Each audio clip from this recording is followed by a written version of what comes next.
আমি যখন ছোট ছিলাম খেলতে যেতাম মেঘের তলে। একদিন এক মেঘবালিকা প্রশ্ন করলো কৌতূহলে, এই ছেলেটা নাম কি রে তোর? আমি বললাম ফুসমন্তর। মেঘবালিকা রেগেই আগুন, মিথ্যে কথা, নাম কি এমন হয় কখনো? আমি বললাম নিশ্চয়ই হয়, আগে আমার গল্প শোনো। সে বলল শুনবো না, যা, সেই তো রানী, সেই তো রাজা, সেই তো একই ঢাল তরোয়ার, সেই তো একই রাজার কুমার পক্ষীরাজে, শুনবো না আর ওসব বাজে। আমি বললাম তোমার জন্য নতুন করে লিখবো তবে। সে বলল সত্যি লিখবি? বেশ, তাহলে মস্ত করে লিখতে হবে, মনে থাকবে, লিখে কিন্তু আমায় দিবি। আমি বললাম তোমার জন্য লিখতে পারি এক পৃথিবী। লিখতে লিখতে লেখা যখন সবেমাত্র 2-4 পাতা, হঠাৎ তখন ভূত চাপলো আমার মাথায়। খুঁজতে খুঁজতে চলে গেলাম ছোটবেলার মেঘের মাঠে। গিয়ে দেখি চেনা মুখ তো একটিও নেই এ তল্লাটে। একজনকে মনে হলো ওরই মধ্যে অন্য রকম। এগিয়ে গিয়ে বলি তাকেই, তুমি কি সেই মেঘবালিকা? তুমি কি সেই?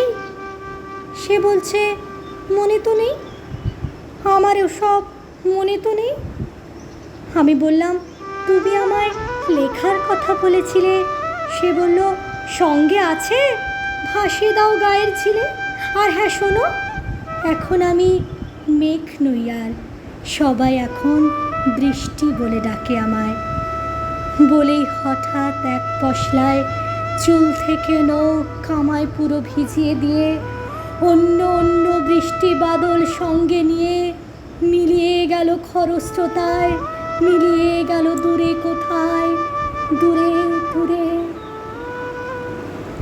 বৃষ্টি বলে ডাকে আমায়, বৃষ্টি বলে ডাকে আমায়। আপন মনে বলতে বলতে আমি কেবল বসে রইলাম ভিজে একসা কাপড় জামায় গাছের তলায়। বসে রইলাম বৃষ্টি নাকি মেঘের জন্য। এমন সময় অন্য এক বৃষ্টি আমায় চিনতে পেরে বলল, তাতে মন খারাপের কি হয়েছে, যাও ফিরে যাও, লেখো আবার।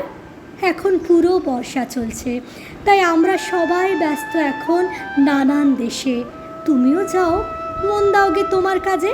বর্ষা শেষে ফিরে আমরা নিজেই যাব তোমার কাছে। এক পৃথিবী লিখব আমি, এক পৃথিবী লিখব বলে ঘর ছেড়ে যেই বেরিয়ে গেলাম, ঘর ছেড়ে সেই ঘর বাঁধলাম গহন বনে। সঙ্গে শুধু কাগজ কলম, একাই থাকবো, একাই দুটো ফুটিয়ে খাবো। ধুলো বালি যখন যারা আসবে বনে, তাদের লিখব, লিখেই যাব। এক পৃথিবীর 100 রকম স্বপ্ন দেখবার সাধ্য থাকবে যে রূপকথার, সেরূপ কথা আমার একার।